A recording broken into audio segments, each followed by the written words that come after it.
Hey friends, if the laptop camera is not working on your Windows computer, then please watch this video. I will guide you through the resolutions. The first solution is to reset the camera settings. Right click on the start button and select settings from the menu.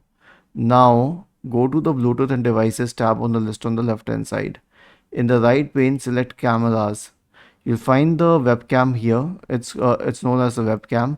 Click on this and wait for a while to for it to load the preview and all, and then you will be able to view the settings. So here's the thing: the difference between the laptop camera and the camera that is connected externally is that an external camera pushes its own driver, so you can change a lot about that, but this one uses the system's drivers itself.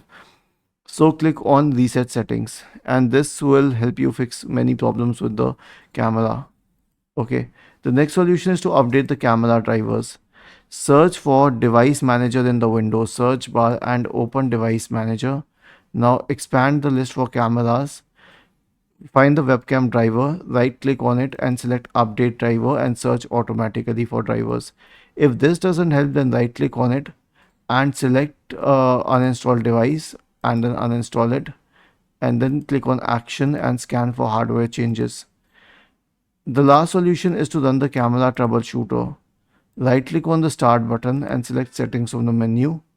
Go to the system tab on the list on the left hand side. In the right pane, select troubleshoot. Click on other troubleshooters. Click on run corresponding to the camera troubleshooter. Was this helpful? If yes, then please subscribe to the channel, and if not, then let us know in the comment section of the video so that we could investigate further.